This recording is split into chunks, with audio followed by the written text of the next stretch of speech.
yeah, we all know who we are, but just for the sake of the new subs, we are hoping. Hey, all new subs. We see you guys. Who are we? Hey, I'm Loiso. Hi, I'm Yolanda. And I am Kawikazi. It is Yippee kwaye. Yippee kwaye, yay! Kwaye. Guys, I'm so excited, honestly, to be doing this chat with you guys. It's a surprise one. They know, but they don't know, you know. But we're just so pleasantly surprised from the Last video. Yes, the last video and the others before that, Yeah. and just the feedback that we get from people. Guys, we love Thank you so much. Thank you. Like, I've seen the comment section and you guys are doing really well. Exactly. And just like people sharing our video and like people sending us messages.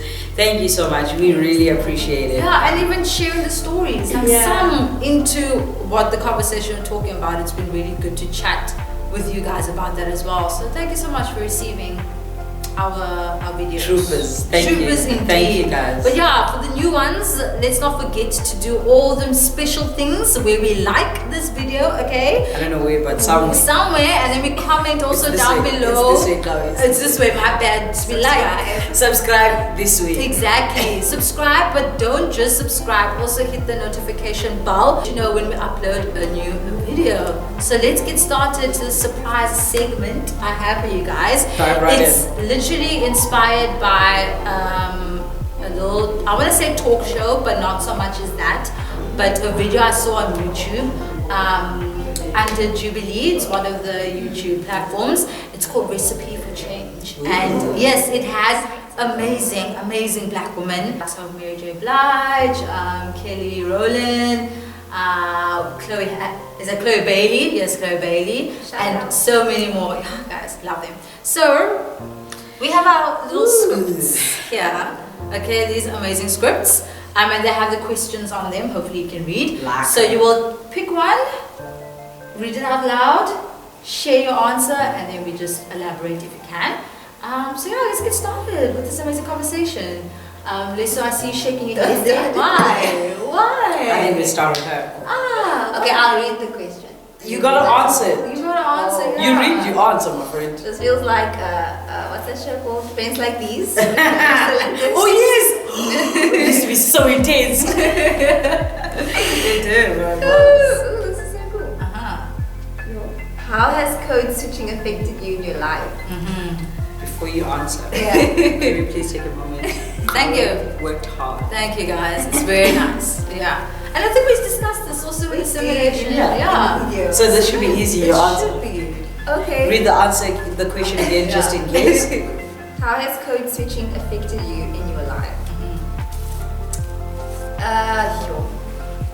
It's definitely given me like more opportunities in life. Yeah, just it's made people, I guess, almost like trust my intelligence, if that makes sense. So like at university, because I speak like this, they're like, okay, no, we can listen to her. Like she sounds intellectual. But then obviously it gets tiring. I can't really like speak, you know, in my vernacular. If I want to put some vernacular there, then it's like, is this the right crowd? It's like you kind of have to, you know, read the room first before doing so. So yeah, it's given me like opportunities, and also it's made me live like not on edge, but like just always having to read the room and see if I can actually if I can like Does it also like contribute to like being socially anxious? Because you're constantly having to choose which Loisa comes out. Exactly. Just digging in. Is it happy Loisa who is comfortable with friends, or is it code switching Loisa where she has to impress and act out? And then sometimes I slip out, like the real me tries to come, and then you have to like push it back. But for me, I'm tired. Like seriously, I'm exhausted. Yeah. I'm not gonna do it. Like I just want to be me. I understand, and that's also what I've done. But now everybody just sees, okay, this is crowded, and that I don't care anymore. Like I've cared so much in the past. It has affected me so much. Now that I'm in my late 20s, guys, no, not anymore. Not it. Yeah. And you, friend? Yeah, no, I spoke a lot about it last week, and I still stand firm in my I'm done. Yeah, and it's not even like a passive like, yeah, no, and then do it. But it's just like I know who I am, and this is how I speak, and this is how I will forever speak. I can't change for the other person or the other, and yeah, because essentially what it means is I have to lose a part of myself when I assimilate to certain situations, and then that means that I'm bringing less of me and not the whole me, whereas people could be experiencing all of me, but then I have to like chisel a bit off. So but now I'm just like, you know what, I'm fabulous, I love me is great, so why should I like chisel a bit of me? No, I think I shouldn't. So yeah, I start, even if I want to throw a vernacular word there, I will gooi it in there.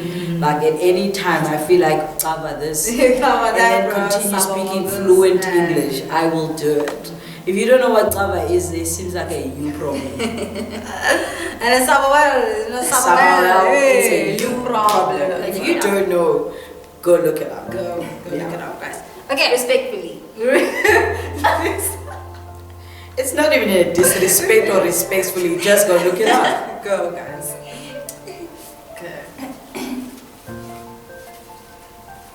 What's your first reaction to this phrase? What's this phrase? Strong black woman. Strong black woman. Yeah, what is your reaction? My reaction to the phrase strong black woman carries so much weight. That's what I'm saying about It pressure. carries so much weight. It means that I can't break. It means that people can walk all over me and I can't break, and I'm expected to stay strong. And it means that people can abuse my strength and abuse all of me, but I have to remain strong because I'm a strong black woman. Yeah. So it carries and it gives a lot of people a way into my heart and how to treat me and how to look at me. And to be honest, I don't want to be strong, and I don't want to be a strong black woman. I just want to be a black woman, and being a black woman means that I can cry if I want to, I can be happy if I'm happy. I don't have to act all tough, I don't have to act all like I have it figured out. I just want to be a strong, I just want to be a woman. I don't want to be strong, because what strength means then, it means that I cannot accept help. It means I cannot, like, in the way that it's phrased, strong black woman, it means like you gotta do it yourself, you gotta be on the grind, you gotta be all up in people's faces. That just seems like a lot. Yes. My motto is do the bare minimum, work smart, not hard.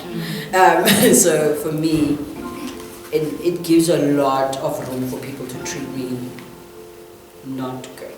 So I just want to be a woman. Yeah. Sorry, guys. And who happens to be black. And if I'm strong, I am strong. But that's what it means for me. I hear you. For me, I think like what has shaped you then to become who you are now. Yeah. Not saying that all black women had struggles, but like we did, like from our ancestors' side, like way back when with apartheid and others. But like also our challenges at home, what brought us.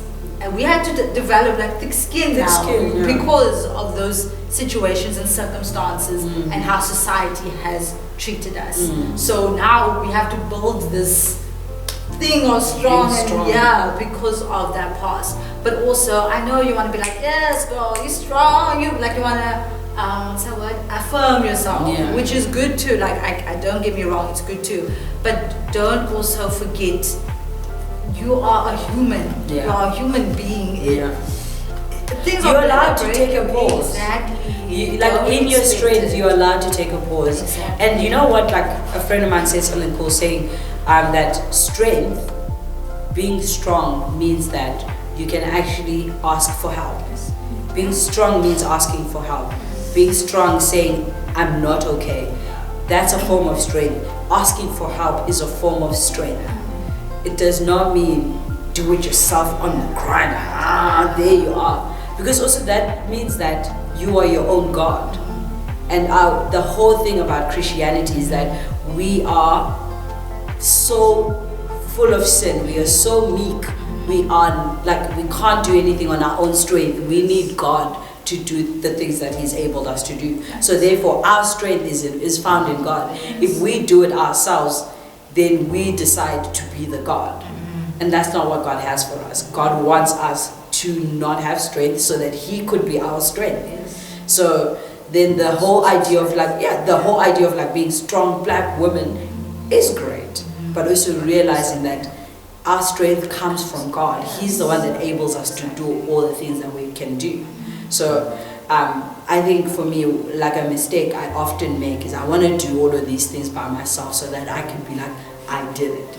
But if I look at the cross and actually ask what the cross means, it means like surrendering all of me so that God could come in and work in me. But I can't do that if I'm just going to be myself. I'm going to be striving, I'm going to be doing all of this. I need to look up and be like, hey God, I'm actually struggling in this. I need help in this, I need help in that, I need help in that. And that's where my strength is.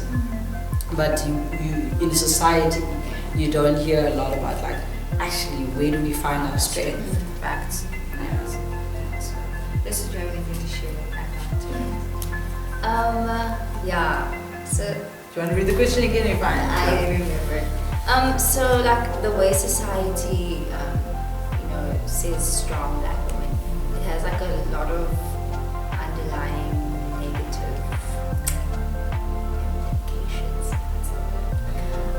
So like, because you know how society sees like white women as soft and needed to be taken care of. I like where you're going. And like vulnerable. They need to be taken care of. Exactly. And That time, Tina, we must just be strong. Yes. That time, Tina, we must just be strong. Yeah. Like we can't be taken care of. Exactly. So we always get it's okay. It's like we always get the short end of the stick because we're strong. We can handle the pain that we can handle not getting the job because we're strong. We are strong. Yeah, we can find another way. We can handle not being picked for the promotion because we can handle it. We are strong. Exactly. So there's a lot of like negative things that are actually masked by that term, strong black woman. That's why I say it gives a lot of people a room to walk all over us. Exactly. Because we're supposed to be strong. Yeah. Yo, must be nice being a white girl. Tina, that time you must be tough like a bogoto. That time Amy is sweet as a button. Not a friend of mine, just a name. Sweet as a butterfly. That's Oh good. man, friend, that's so good. Yeah. Really. Because I've seen a lot of that. We expected to like, even in our settings, like people just like, it's just she'll be fine. Only Look, she'll be fine. The minute Rebecca cries, now the whole, we must stop having fun. Siyo jomu Rebecca, it's unzima deba Rebecca.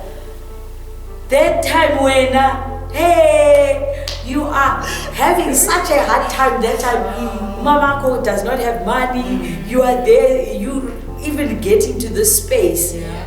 There were so many things, tribulations. That time when Rebecca was dropped off. Yeah. Kaji, she drove herself. Yeah. And then Rebecca's just like, I feel, hi Rebecca 10, what is it, my friend, what's wrong? Auntie, we have to walk back, take a taxi. Take a taxi. Bus. That time you were crying, someone hurt you, God. No, I felt that one. Yeah, it's a lot, guys. It's a lot. We'll get into it. Why do we have to be this strong? Hey, guys, It gives such a gateway. Yeah, there's more, guys. Guys, there's more. Oh, this one is a deep one, eh? Are we ready? I am still on this. You still? Yeah, eh? The question I have here is, how has your mother figure shaped you and how you show love? It's shaped me in a way, so I'm going to say, I won't go in depth about mother figure, but I'm going to go in depth about how I was raised and how it's shaped how I show love. So, because we're raised by women who had to go and work and look after, so my mom was a domestic worker, so that meant that a lot of the stuff I had to do myself, whereas she was raising someone else's child. So for me, a lot of my mothering, I mothered myself and mothered by the community, which is most of South African story, and I probably am not the only one who's had to go through all of this. So that for me has shaped how I viewed like mothering and love and all of those other things. Then I started noticing, like when I came into this Western space, and I was like, yo guys, some other children are loved, eh? Guys, kids are loved by their parents when Nandi here. And then I think I visited where my mom worked and she was looking after this kid. I was like, yo, my mom loves this child. And I'm like, dude, what about me? And that was her job. And like I had there's this tension. It's like how do you reconcile with the two?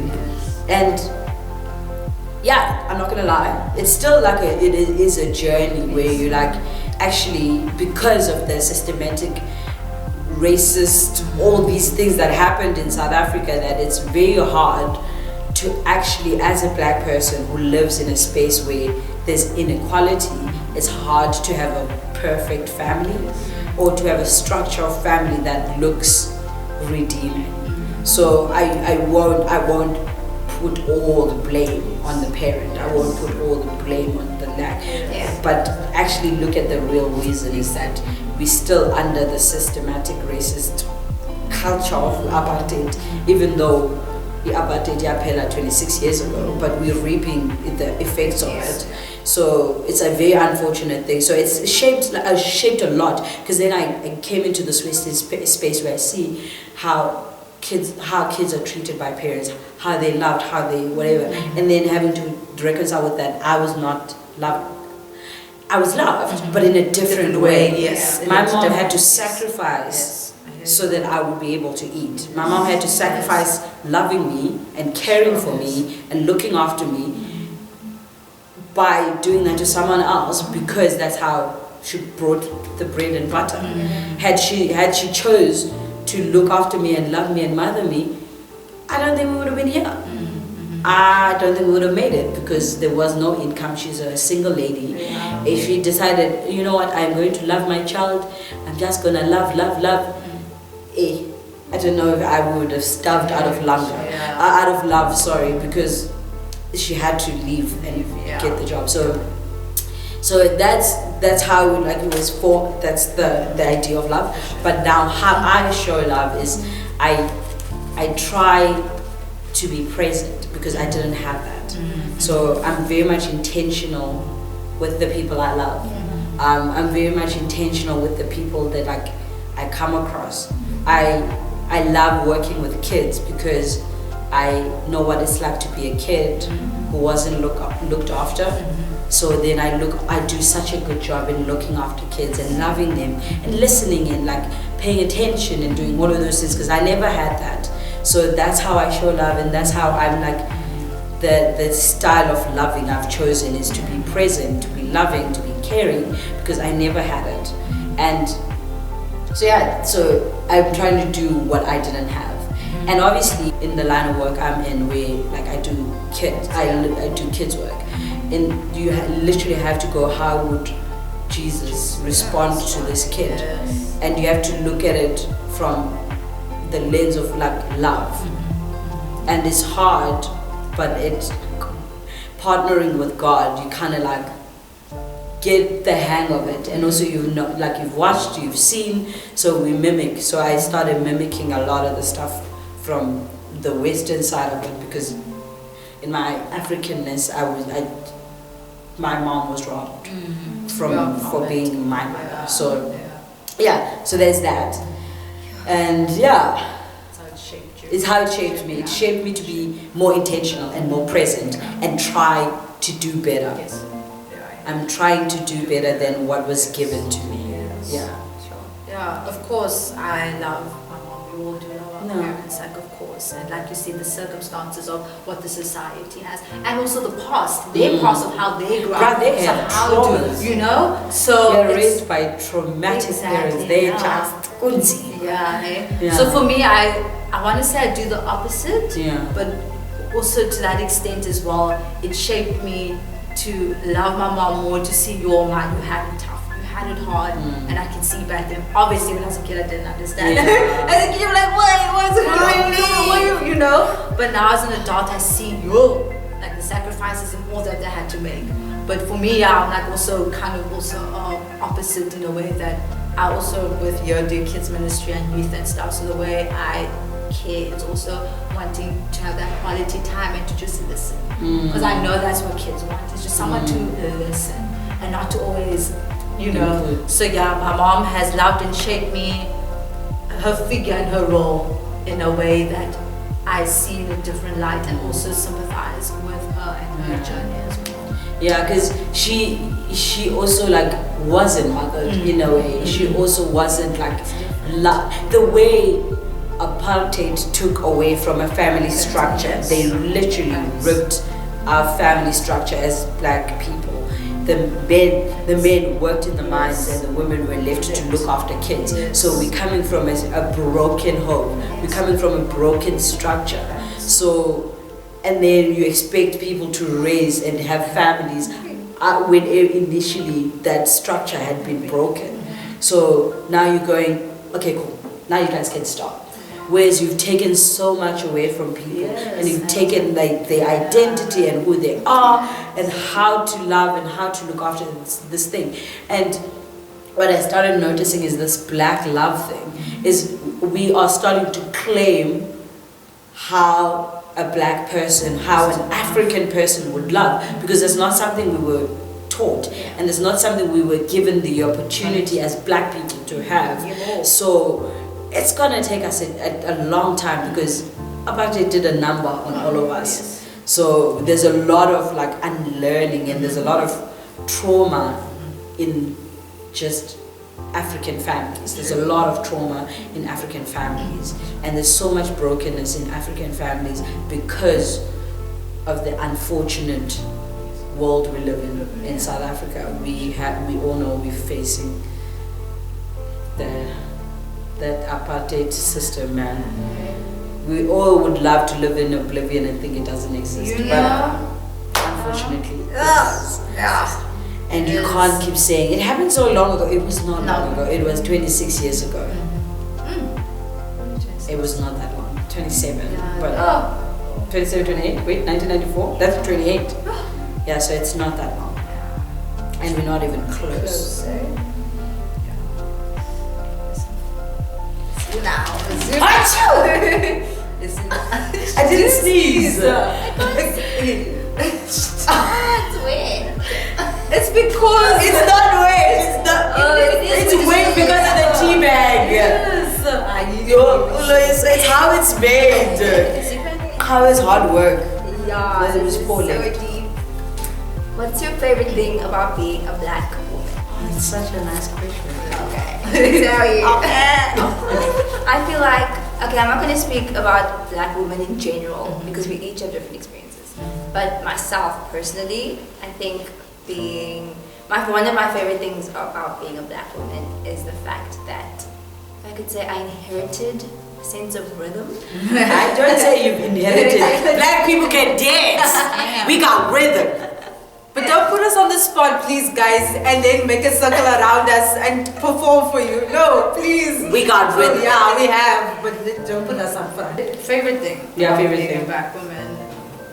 The fact is that it's so hard for us to even pinpoint that. Society has messed us up. I don't even want to cry right now. Do it. But the society has messed us up to think our favorite parts. And it's so hard to think about that because of how society, like that's intense. Yeah. That is honestly intense how we can't pinpoint what we love about ourselves, guys. What has society done to us that has made us, you know, that you don't even know what you like about yourself, and you live with yourself daily. But if we were to ask Rebecca here, what's her favorite thing about herself? That time it would be smart to keep Rebecca shut. Yeah, bruh. But yeah, for me, I guess my melanin, of course, the way it is. The melanin, like I can have a sun, like a glow. Ooh, guys, that glow. You be actually looking angelic. You're glowing. You're like literally like, I don't know, some kind of brown that is when the cold hits on you. Favorite chocolate. Exactly, right. You're just chocolate. Favorite thing. Yeah, I guess. I mean, we can be resilient when we want to be. Like it is hard, but we can be resilient when we want to be. So that's really cool. I mean, that's for me as well. Like I can be.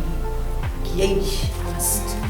For a bit because I don't want Dutch done. But but the fact that society, I have to think about it. We must change, guys. The fact that we have such hectic, backgrounds and pasts, we're able to be resilient. Like I like when you say when we want to, because we don't always have to be strong. Whereas some people who just had it easy their whole life, when one negative thing happens, then they break down because they don't know how to handle it. So I think that's another thing. And you, Naira? I think my favorite thing about being a black woman, before I get to that, I also want to touch on what Kari said. Like, right now we're living in a space where black is being celebrated, but like, yet still, what are we celebrating? Because the posters we see, even the way in how we celebrate blackness, I'm like, what are you actually feeding us? Because not all of us are skinny. Not all of us are dark. And it's like, it's almost as if even in the way that we're celebrating this blackness, we're not celebrating all our shades. We're not celebrating all of us. And when you are that black, there's still some repercussions with being black. When you celebrate, it's almost as if, as a black person, it is very hard to find who you are because the world is so threatened by how the capabilities of a black woman. There's so much strength in being a black woman that they're always trying to chip us down. They're always just trying to take away our joy. One thing I love about being black is that I have joy, and an innate joy. That's something that like a lot of people will never understand. Like I've faced so much, but yet we come out strong because we have so much joy. It is bedded in us. It's who we are. So I love that we are strong, and I love that we have joy, and I love that we come in all shades and all colors, and even in those colors that aren't celebrated. I love those colors. I love everything that encompasses being black. Especially when someone makes me feel less than. For me, I start to acknowledge that it's not about me, it's them fearing what they don't know that scares them about me. Like that they can take my power. That song has so much weight, and that song speaks such truth in that we as black women, we have power. We have so much that like people are trying to take it away. That's this is us. This is who we are. So I love a lot of things about being a black woman, but I love that there's so much joy in us, and I love that there's so much the way in how we are connected. Like I could meet like a queen who didn't grow up in South Africa, but we can talk about our blackness and we can talk about joy. We'll find something, because like being raised by a black parent, you know what it's like, because we have some similarities. We laugh, we joke about it. Even in the food we eat, we find that we make similar food but in different ways. Like we are connected. So that for me like makes me celebrate my blackness even more when I'm surrounded by black queens. Like all my friends, all my melanin queens. Like there's something about like if I'm in a room and then there's like a lot of us black queens, I'm not lying, I'm relaxed, I'm happy, I'm laughing, we dancing, life we are vavavoom, and that's why they don't want us together, because they know there's so much power with us being together. Koni joy, koni happiness. Nobody wanna see us together. Dude, they really, that's why they keep trying to break our wings, because we can fly when we're together, and that's why they like try to separate, because when we're all together, guys, no, it's lit. Someone from Zim, someone from Kenya, someone from all over Africa. When we get together, it's lit, my friend. It's lit because we have fun. Exactly. We have a connection. Yeah. And like, I can go on. I love being black. That's it. The movie with Viola Davis that's coming out, Woman is the what? The Woman King. Yeah, I think so, I'm yeah. super excited for that. It's like feminine, black. Yeah, bruh. Yeah, no, it's lovely being a black woman, and I hate what the world is trying to do. Yes. Trying to break black queens here. It's not cool. It's not on, guys. Yeah. French? You Oh, it's my turn. Yeah, it's Oh. your turn. Yes, it is. Whichever one you want to choose from. Oh, it's wet. You sneezing. It didn't have enough time to dry, guys. No. I'm I was teasing this one, not you. I was teasing. Oh, it's wet. Tell me you're black without telling me you're black. Yeah, that's You funny. know these things. Yeah. Tell me without telling me you're black, girl. Oh, flip, I'm not catchy, eh? Yo, I always think I'm witty, and then now I'm confronted by this. You're naturally natural. Wait, tell me you're black without saying you're black. Yes. When you're in a space, you open up a tub of Vaseline, what do you see? Hands. Everyone wants to. Oh, right. Everyone wants to like lip. Yeah. Yeah. Yeah, that's one of the things. Yeah. For me, it's Yes, we all know. That bonnet struggle. I itchy.